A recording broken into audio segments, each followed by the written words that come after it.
Good afternoon, listeners, and welcome to Get Life Educational Empowerment. That is GITLIFE. Get it together, live in full expectancy. Educational Empowerment on the Awesome Radio Network, broadcasting on WECU 107.5 FM and 1570 AM. If you're watching us live on Awesome Radio, Facebook, or YouTube, welcome back to our viewing family.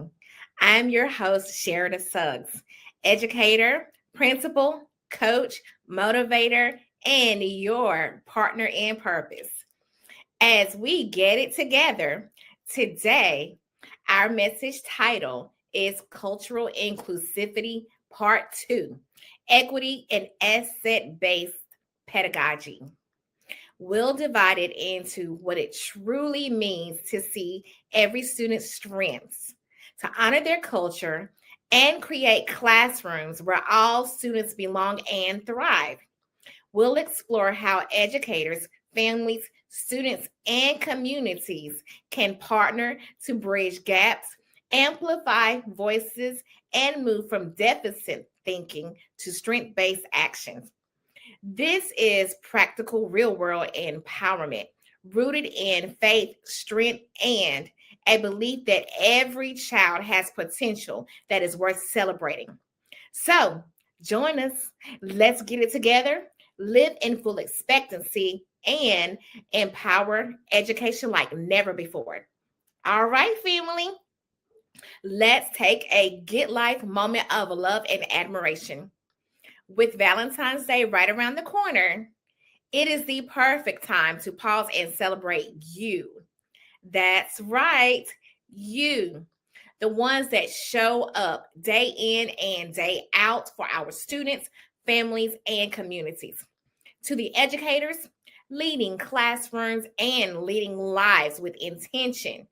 To our parents and caregivers, juggling a million roles with love and resilience. To the students, carving out your place in this world, discovering your strengths and claiming your voice. To the mentors, community leaders, and faith partners who show up with guidance, wisdom, and heart, this moment is for you.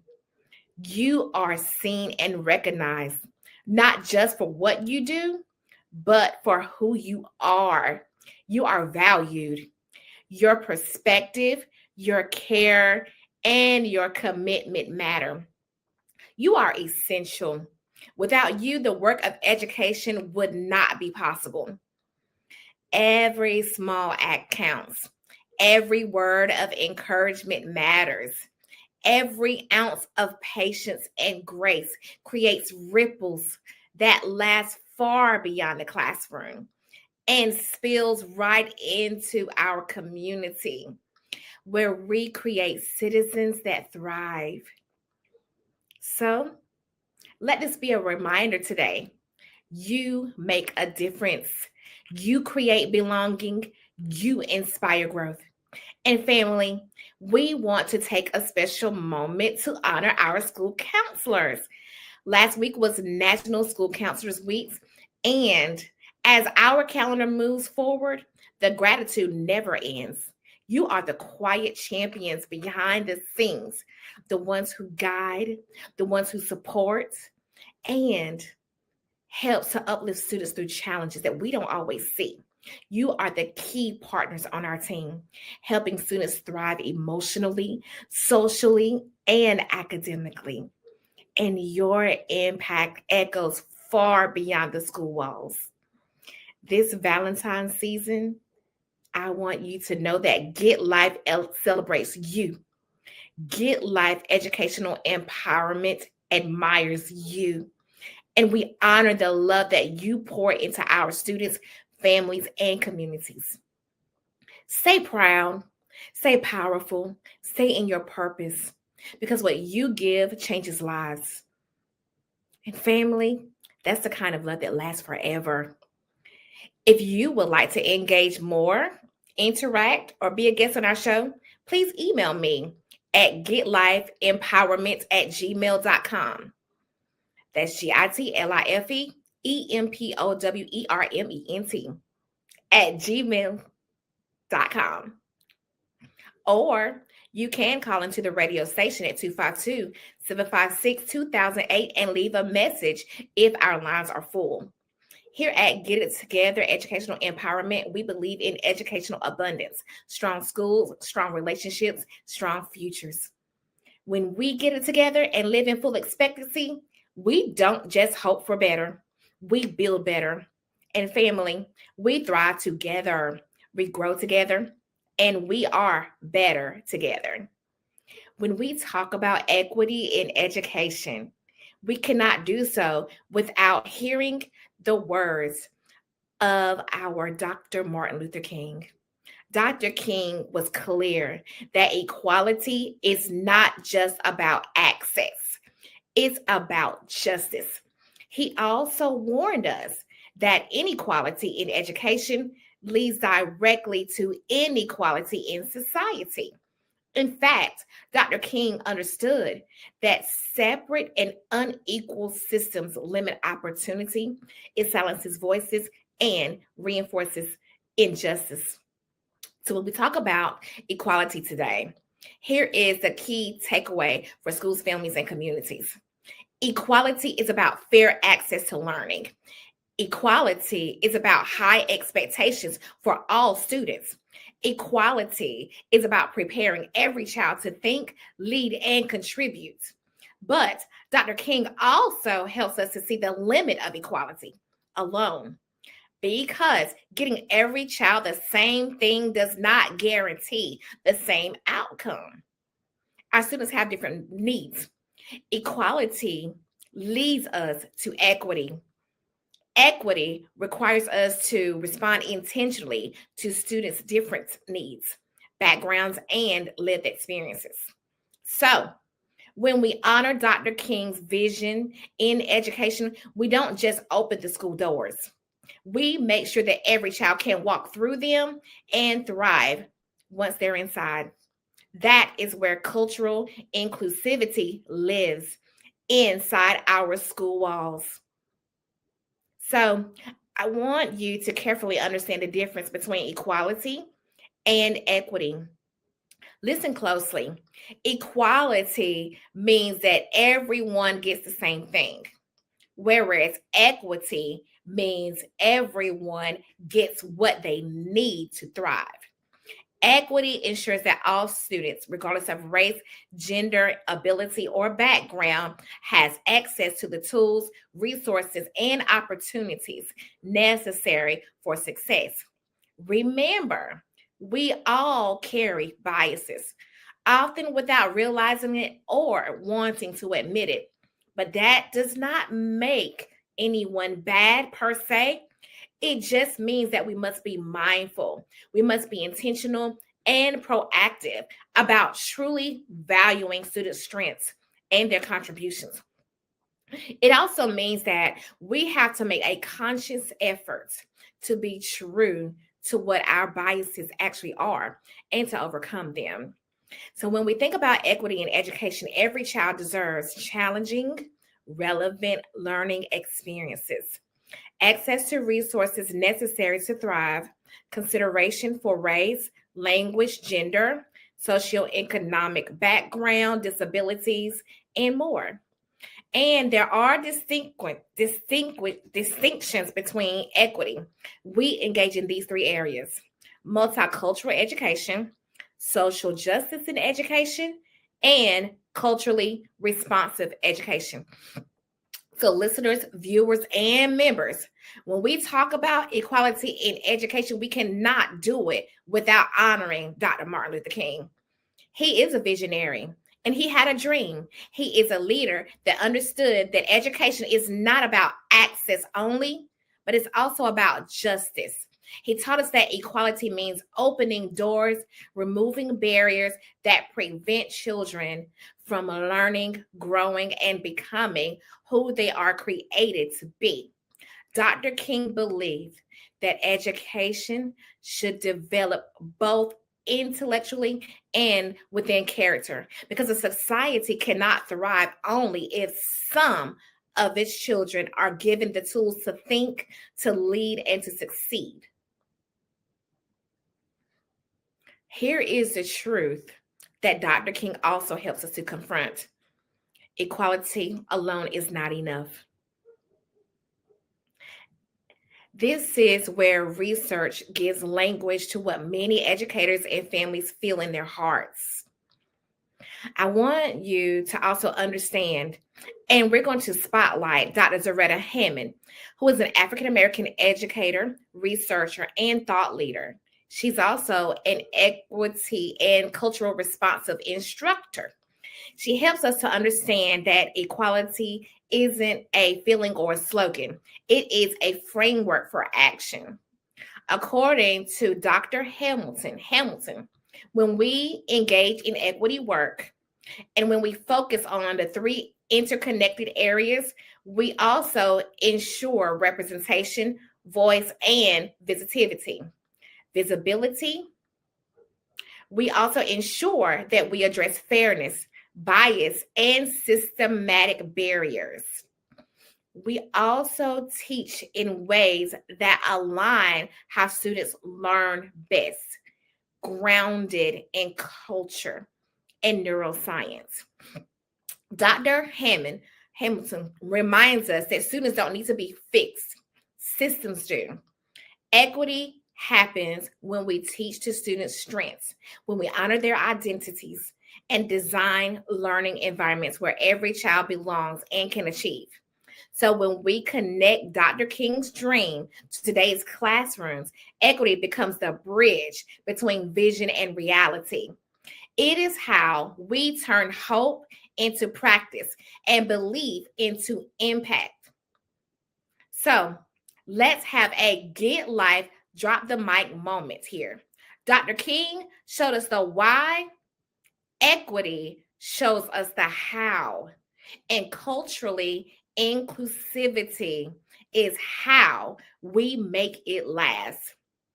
To be truly inclusive, educators must pause and reflect. Are we truly projecting adult expectations onto students because of their appearance or their confidence? Are we holding them to the same standards as younger or differently socialized peers without considering the context of their life experiences? Are we seeing their strengths and potential? Or are we only focused on the behaviors that seem challenging? Remember, during our previous show, we started to examine a hard truth. Dr. Monique W.S. Norris, in her research on Black girls in schools, she talked about the adultification bias, which is how Black girls are perceived as less innocent, more independent, and less in need of nurturing than their peers.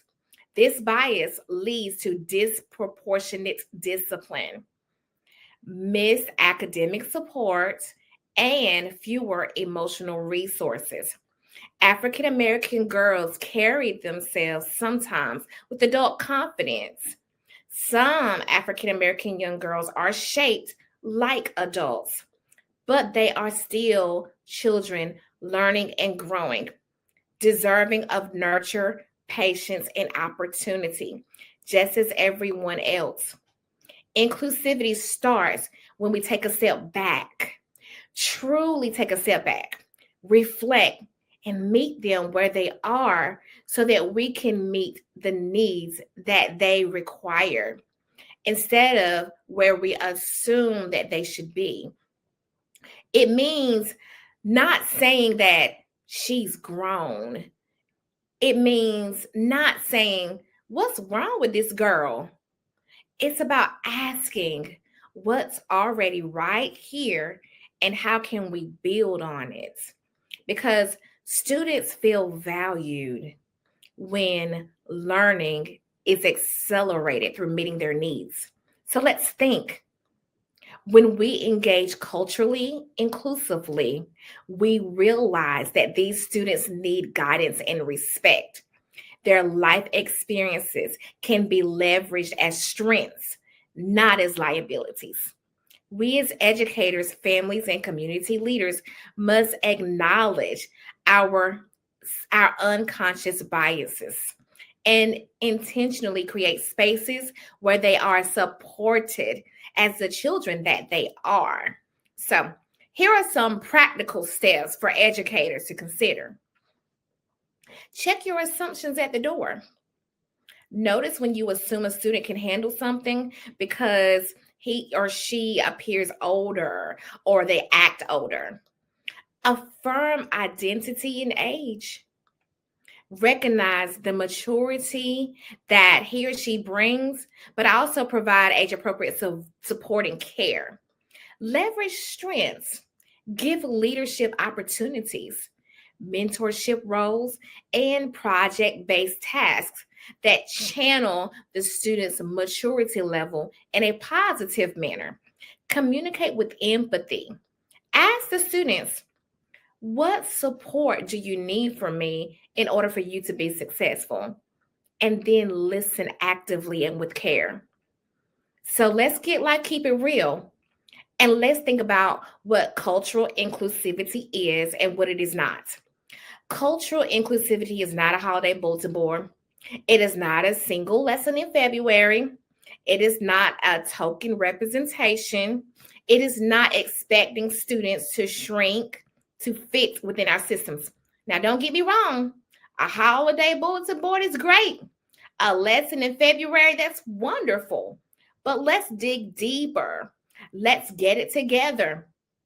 Cultural inclusivity is proactively designing spaces of belonging all year long, not just during the month of February. Cultural inclusivity is valuing lived experiences of all students as assets. Cultural inclusivity is teaching in ways that connect to real life experiences, real world experiences. Cultural inclusivity is reflecting on bias with courage, not shame. Culturally inclusivity is creating classrooms where students don't have to code switch in order to belong. Cultural inclusivity is not about politics, it's about people. Our students need to know this. Our students need to know that they matter. Their voice matters. Their story matters. Students, you are not here to carry adult burdens, and you're not invisible. Your ideas, your questions, your culture, and your experiences are powerful, and they belong in classrooms, they belong in homes, and in community spaces. When students are invited to speak, invited to lead, and help shape their own learning, they don't just succeed academically. They begin to see themselves as capable, valued, and worthy of care. They learn that asking for help is not a weakness, it's wisdom. And when families and community members remind students that they are supported on all sides, at school, at home, and beyond, it sends a clear message that our scholars are not doing this by themselves. So, we're getting ready to pause for a quick break. And I want you to take a moment to sit with these questions. Who might be getting lost in the averages? And what can change if we truly listen to their story? I want to leave you with something to reflect on. When we look at our schools, our programs, our outcomes, who looks like they're doing fine on paper, but may actually be struggling in silence? And if we took time to look closer, beyond the averages, beyond the labels, what responsibility would that place on us to respond differently? It's jam packed. When we return from our break, we're going to talk about data and achievement gaps. So you stay put. We'll be right back.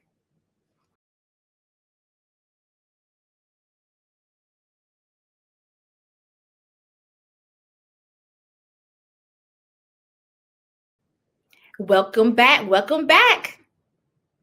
You're tuned in to Get Life Educational Empowerment here on the Awesome Radio Network at WECU 107.5 FM and 1570 AM. Before we went to break, I asked you to reflect on this. Who might be getting lost in the averages? And what responsibility does that place on us when we choose to look closer? Now, let's talk about why this question matters. Because when we rely on surface level data, we risk mistaking silence for success. We assume that students who are not raising alarm, who are not making noise, are fine, when in reality, they may be navigating barriers that we haven't taken time to see. Those reflective questions point us to a few important truths. First, averages don't tell the whole story. They can hide patterns of struggle, especially for students whose experiences don't match the dominant narrative.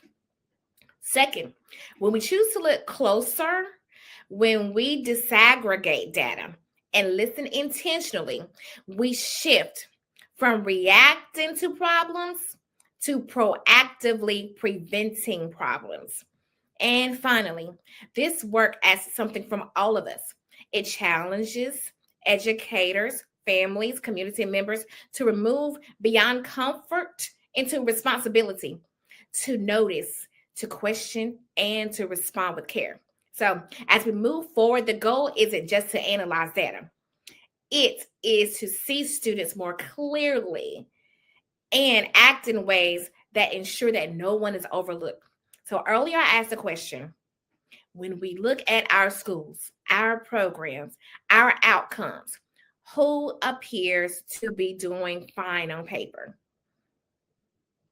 but they actually may be struggling in silence?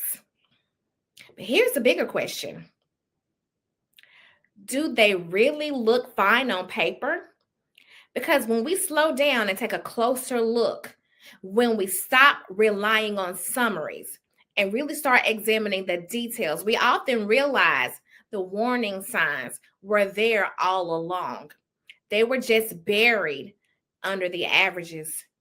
And that's why how we look at data matters just as much as whether we look at it at all. And here's something important to consider. If your school report card does not reflect an A or a B, it doesn't mean failure, and it certainly doesn't mean blame. But what it does mean is that there's information here that's worth exploring. That means that there's a time to really get curious, ask questions. There is an invitation to dig and dive deeper. Where are students doing well? Where are students struggling?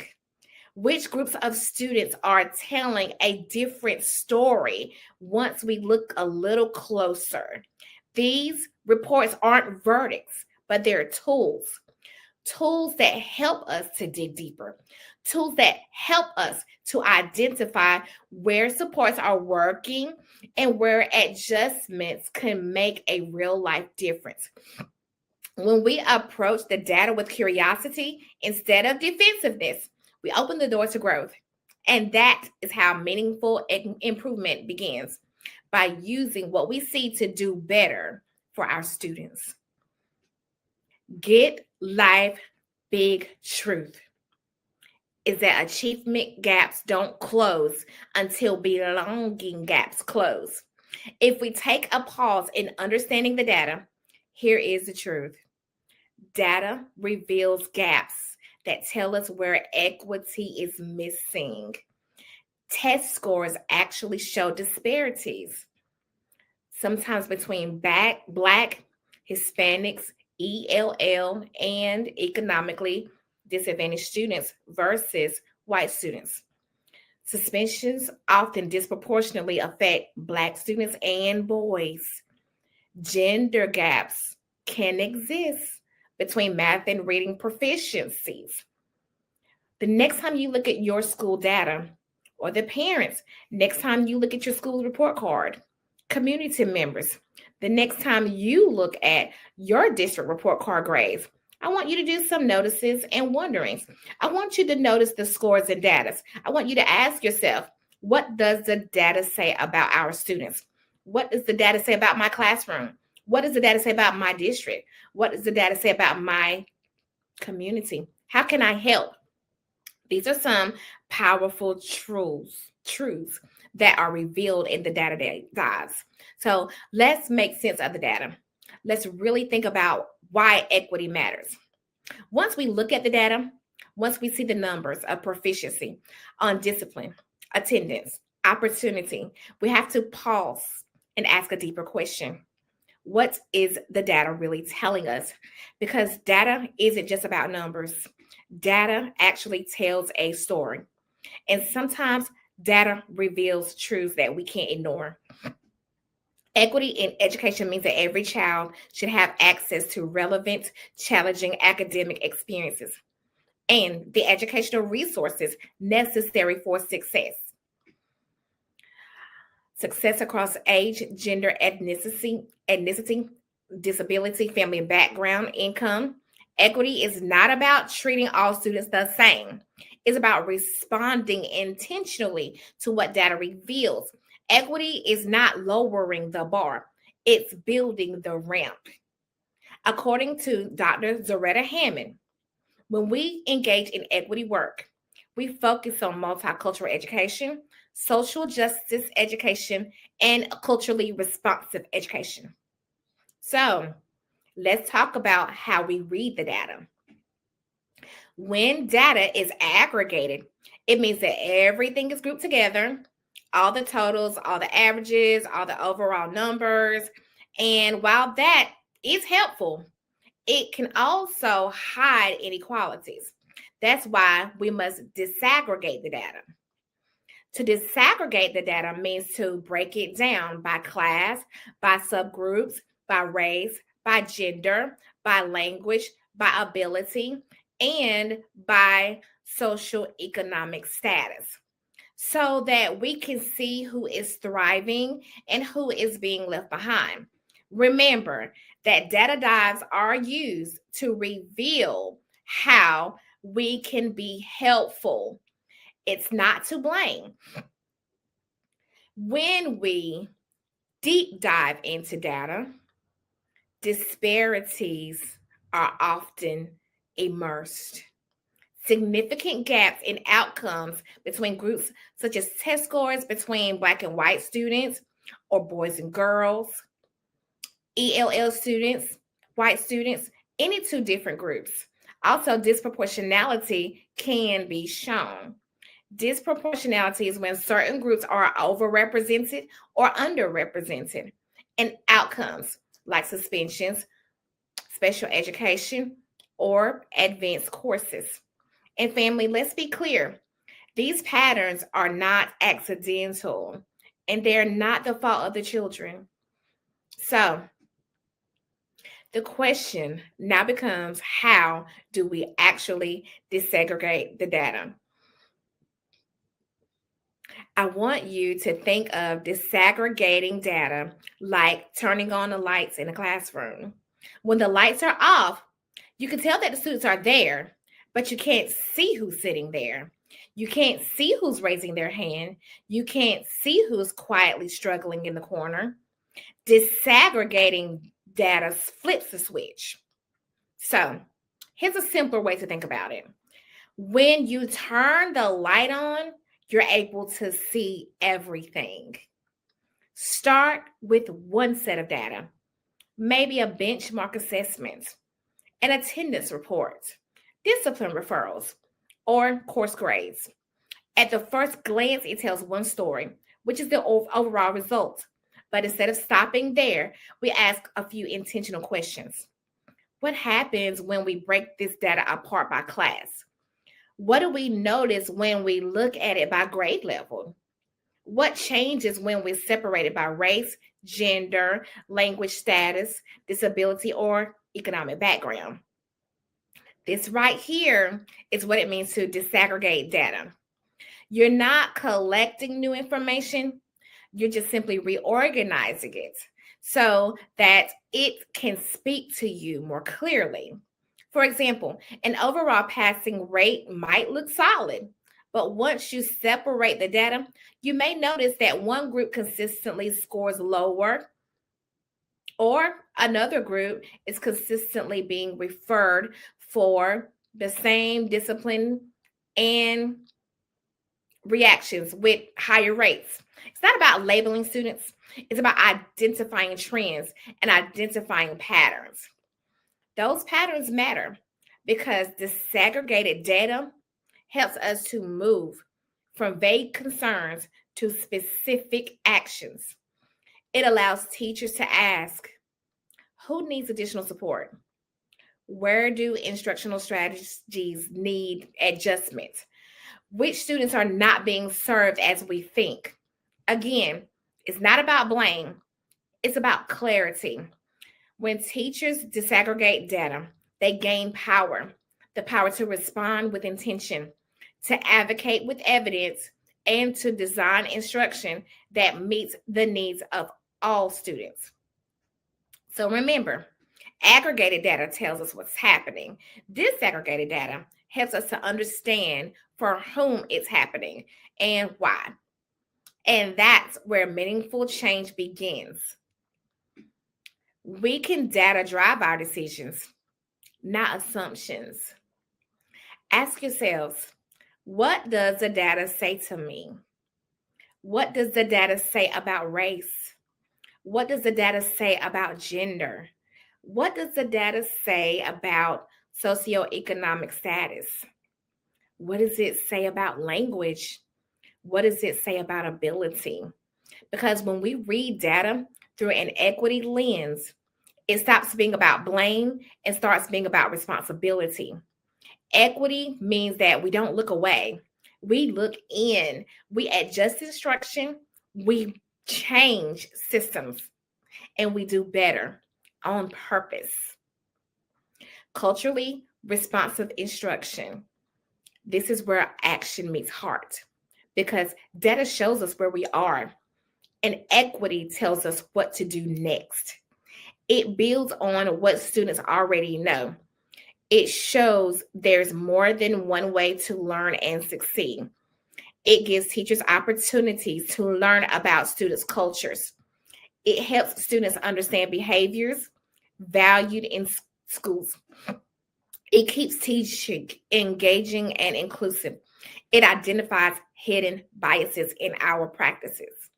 Family, culture inclusivity isn't just a concept, it's a commitment to seeing, valuing, and empowering every child. It's about building schools, homes, and communities. Students don't disengage because of the content being hard. They may disengage because school may feel like a place where they have to shrink themselves or put on a show to hide how they truly feel. They may disengage because they feel like they have to wear a mask in order to fit in. But at Get Life, we don't shrink students. We don't mask feelings. We expand systems. And we're going to take a short break. When we return, we're going to talk about a new shift in education that you really want to take part in. We'll be right back.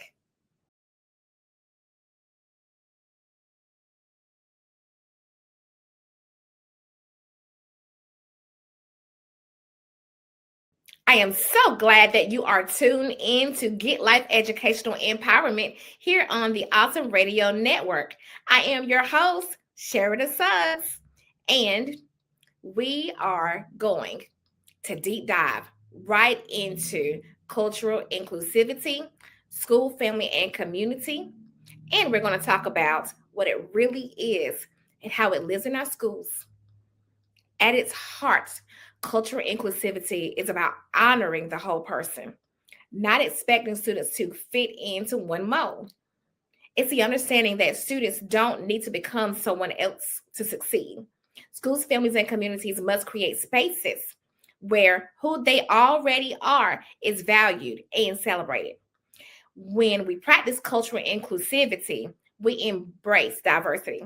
which is recognizing the many different cultures, languages, experiences, and perspectives that live in our schools and communities.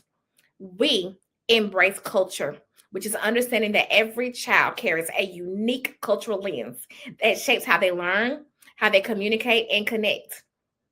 Pedagogy, which is where we are headed. It's about designing instruction in ways that reflect students' lives and their strengths rather than trying to erase them. Equality versus equity. Equality gives everyone the same thing. Equity gives every student what they need to thrive, honoring their differences. Culturally relevant teaching is using students' experiences to make learning meaningful. Culturally sustaining practices is going a step further to actively preserve and celebrate students, their cultural identities, while helping them to thrive academically. Social justice education is teaching students not only content, but also how to recognize challenge and dismantle inequities in society. Multicultural education is integrating histories, perspectives, and contributions from all cultural views so that groups and no voice is left out. So, there is a new paradigm in education, and it helps us to shift how we think. Family, one huge thing that we are experiencing right now in education is not just a change in program or policies, it's a paradigm shift. It's a shift in how we see students, how we define success, and how we understand culture in learning spaces. Educators and thought leaders like Belinda Williams reminds us that this new era of education requires us to unlearn some old ways of thinking. For too long, schools have operated in a deficit mindset, asking what's missing or what's wrong with the students. The new paradigm asks a different question. It asks, what strength does the student bring to the table, and how can we build from there? Cultural inclusivity demands that we move away from the idea that students must fit into our cultural mold. Instead, we create a school culture that helps students to be flexible. It helps students to be responsive and inclusive of each other. And it brings us to voices that have shaped this shift, voices that have challenged us to rethink not just policy, but practice and mindsets. One such voice is Belinda Williams, a respected cognitive psychologist and education researcher has helped educators see the whole world, not just the test scores. Dr. Williams has spent more than 3 decades studying how culture, context, and environment affects how students learn and achieve. She's held senior research and development roles within universities and regional education labs. And her writing has opened doors for schools to move beyond deficit thinking toward believing that every student's potential helps them to succeed. It's not abstract theory. It's grounded in real classrooms and real communities. She reminds us that when we stop asking, what's wrong with this kid? Instead, ask about their strengths and what they bring and how can we build from there, then we unlock deeper learning and greater equity for all. Her work has helped to fuel this era of education, one that requires us to examine our own assumptions, to honor student identities, and broaden what we call success. She speaks to the importance of shifting from compliance based education to connection based education, where relationships, relevance, and respect are foundational. In this paradigm, culture is not an add on, it is essential. Differences are not disruptions, they are assets. Students are not problems to be managed, they are partners in learning. This shift challenges educators, families, and communities to examine how our beliefs shape our practice. Because before we change instruction, discipline, or curriculum, we must change our mindset. Culturally inclusivity is about being proactive. It's about creating environments where students experience belonging before they experience expectations. In this new paradigm, we teach the whole child. We honor lived experiences. We design learning with culture in mind from start to finish, not as an afterthought. This is the work of transformational education, and it calls all of us in, not just the teachers, not just administrators, but families, communities, and even our students, as well as the systems working together to ensure that every child feels seen, valued, and capable. Because when we change how we think about students, we change how we teach them. And when we change how we teach them, we change outcomes. Family, this new paradigm in education, the one leaders like Belinda Williams speaks to, it's not just theoretical. It shows up in how we teach, how we respond, how we treat, and what we choose to see in our students. This instructional heartbeat is something called asset-based pedagogy. So, here is a Get Life Principles principle. Asset-based pedagogy is what happens when cultural inclusivity moves from beliefs to practice. Remember the young man that we talked about in our last segment during our story time? The one with the sagging pants, the dreadlocks? If we had only punished him or excluded him, we would have lost the chance to tap into his natural leadership, his natural humor, and care for others. Instead, by including him, we used his strengths to build stronger classroom culture. Cultural inclusivity and asset-based pedagogy is about taking what's already there, the child's identity, culture, background, gifts, and weaving into the fabric of the school, the home, and the community. And when we do that consistently, we don't just educate children, we empower communities. You see, asset-based pedagogy is it's a transformational aspect. Instead of asking what skills are missing, what deficits does the student have, we ask about the strengths that are already there. We practice what centers those strengths, the strengths of all students, and intentionally value diversity in culture, language, identity, and lived experiences. It recognizes that students come to school with knowledge, skills, resilience, and creativity, as well as brilliance, even if those strengths don't always look traditional. This is where cultural inclusivity becomes real. In this paradigm, a student's language is not correct at first, it's understood. A student's behavior is not immediately punished, but it's interpreted. Remember how we said that a student's behavior is also a way a student communicates. So when a student communicates with you, you need to listen and interpret. A student's culture is not ignored, it's leveraged for learning. Asset-based pedagogy aligns directly with culturally responsive education. It allows educators to build on what students already know, create multiple pathways to learning, validate students' identities while maintaining high expectations. This approach does not lower the bar, it widens the pathway. When we teach through an asset-based lens, we stop asking students to minimize themselves. Instead, we create classrooms where who they are becomes part of how they succeed.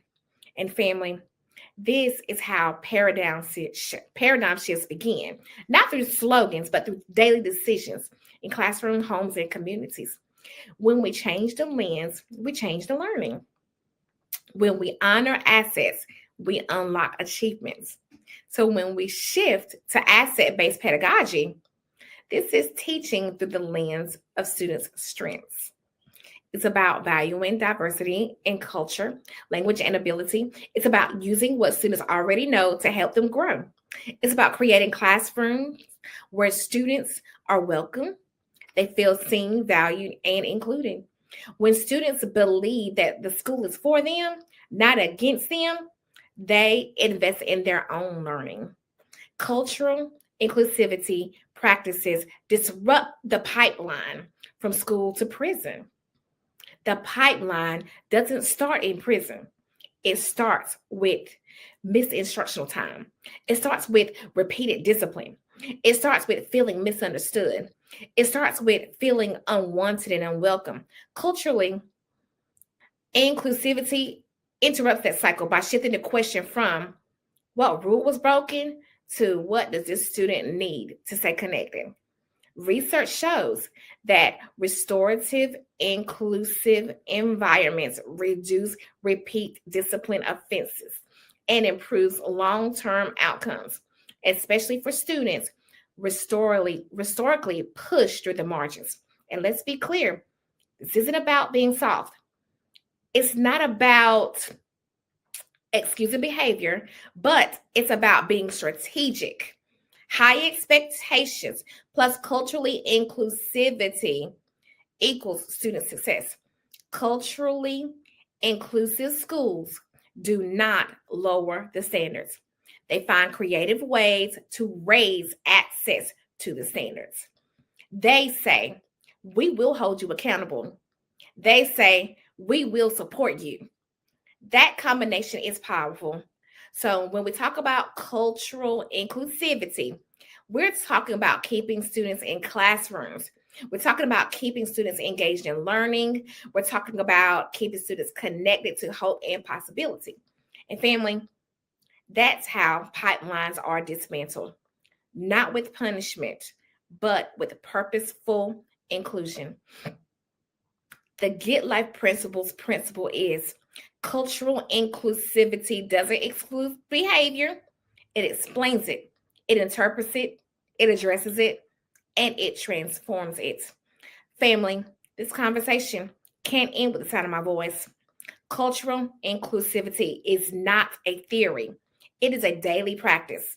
So, as we think about students, educators, families, and community leaders, here's where we can go forward.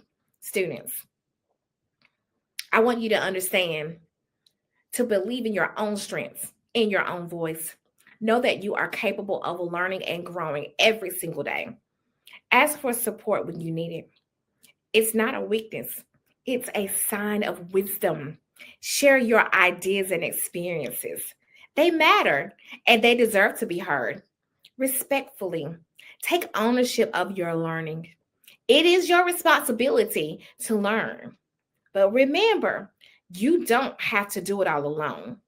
Step into opportunities to lead, explore, and grow. Trust that your potential is visible even when it feels hidden. Repeat these words to yourself. I am capable. My voice matters. I have the strength to ask for help and seek support. Because when you carry these truths, you not only lift yourself, you lift your whole classroom and community with you. Remember, you are our future. We are depending on you, just like you're depending on us now. And remember, we're better together and we're stronger together. To our educators, see your students through an asset-based lens. Notice the strength that each child brings into the classroom. Teach with intention, letting every lesson and interaction have purpose. Use data to inform your choices, not to label, not to limit a student's potential. Build relationships before rigor. Take time to learn and understand your students. Give the students time to understand and learn who you are, because you too are important. You too are valuable. You too come with a background that matters. Ask yourself, who am I intentionally including? Whose voice am I amplifying? What system am I willing to change? Remember that change does start with you, because inclusion doesn't happen by accident. It happens on purpose and it occurs with purpose. Remember and affirm, I can see each student's strengths. I teach with purpose. I make interaction meaningful. To our families and community members, your voice matters, your culture matters. Partner with schools boldly and unapologetically. Advocate not only for what your child is offered, but for what they truly need to thrive. Let us take a moment to pause and pray. Heavenly Father, we thank you so much for these students that we teach, these students that we grow. We acknowledge our parents. We acknowledge our educators, our community leaders. We thank you for them. And we lift them up in prayer that they can match each student with intention, that they can see the potential in every child and build relationships rooted in trust, respect, and care. Help us to honor families. Help us to honor families whose voices inspire us. We honor our community members whose presence creates spaces of belonging. And we thank you that together we all remember that we have strengths, we listen deeply, and we act with intention. And we thank you, Father, that we are building a future of equity, possibility, and hope together. And it is your name, Jesus, we pray. Amen. And it is so. As we carry today's message forward, let's remember these key truths. See each child beyond behavior. Honor culture as a strength. Lead with empathy and inclusion. Build spaces where everyone belongs. This, friend, is the essence of Get Life. Together we can bridge gaps, amplify positive voices, and create futures where every student thrives. So, stay inspired, stay empowered, and always remember, Get Life. Because when we commit to this work together, we are not just shaping classrooms, we are shaping futures. I am Sherida Suggs, and this has been Get Life Educational Empowerment on the Awesome Radio Network. I invite you to tune in every Tuesday from 3 to 4 p.m. as we explore real experiences from today's schools, families, and communities. Until next time, now and forever, let's get it together. Live in full expectancy. Let's empower education.